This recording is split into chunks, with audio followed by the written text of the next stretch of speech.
చుట్టుపక్కల ప్రాంతంలో దివ్యాంగులు ఎవరైతే ఉన్నారో వాళ్ళల్లో కూడా స్పోర్ట్స్ మీద బాగా ఇంట్రెస్ట్ ఉండి స్టేట్ని, డిస్ట్రిక్ట్ని, నేషన్ని రిప్రజెంట్ చేయగలిగేటువంటి కెపాసిటీ ఉన్నటువంటి వాళ్ళు వీళ్ళు ఒక 15 మంది మా దగ్గరికి వచ్చి మేము నేషనల్లో కంటెస్ట్ చేయాలి, అదే మాకు రెగ్యులర్గా ఉండే వీల్ చైర్స్ తోటి మేము ఆడలేము, మాకు ఈ స్పెషల్ స్పోర్ట్స్ చైర్స్ కావాలని అడిగినప్పుడు అంటే ఈ గేమ్స్లో అన్ని రకాల గేమ్స్ ఆడతారు వీళ్ళు. క్రికెట్ ఆడతారు, వాలీబాల్ ఆడతారు, రకరకాల గేమ్స్. ఇందులో 15 మంది గుంటూరు నుంచి ఆంధ్ర స్టేట్కి వెళ్ళే వాళ్ళు ఉన్నారు. ఆ 15లో 4 నేషనల్ టీంకి ఆడగలిగే కెపాసిటీ ఉన్నటువంటి వాళ్ళు.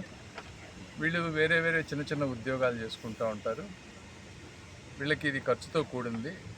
దీని గురించి ఈ చైర్లు అన్నీ దాదాపు 5.74 అంటే 6 లక్షల రూపాయలు ఎవరిస్తారని అడిగితే ఒక దేవుడిలాగా సిసిఎల్ రామచంద్ర ప్రసాద్ గారు వచ్చారు, ఇస్తా అన్నారు. ఒకటి ఇది ఇవ్వటమే కాకుండా వాళ్ళకి ట్రాన్స్పోర్ట్ కాస్ట్లు ఏవైతే ఉన్నాయో అవన్నీ కూడా ఇస్తామని చెప్పారు. వాళ్ళకంటే నేషనల్ గేమ్స్లో కానీ ఇట్లా పార్టిసిపేట్ చేయడానికి కావాల్సినవి. ఇదనే కాదు, ఆయన ఎన్నిసార్లు ఎప్పుడు మేము ఏది అడిగినా కూడా చిరునవ్వుతో ఏదైనా సరే నో అని చెప్పరు, ఎప్పుడు కూడా చేస్తూ ఉంటారు. ఈ ప్రాంతానికి, ఈ దుగ్గిరాల, ఈ చుట్టుపక్కల ఎంత చేశారో మీ అందరికీ తెలుసు. ఇంకా ముందు ముందు కూడా చాలా చేయబోతూ ఉన్నారు. వారందరికీ మా గుంటూరు ప్రాంత ప్రజల తరఫున మరొక్కసారి మనస్ఫూర్తిగా ధన్యవాదాలు తెలుపుతాను.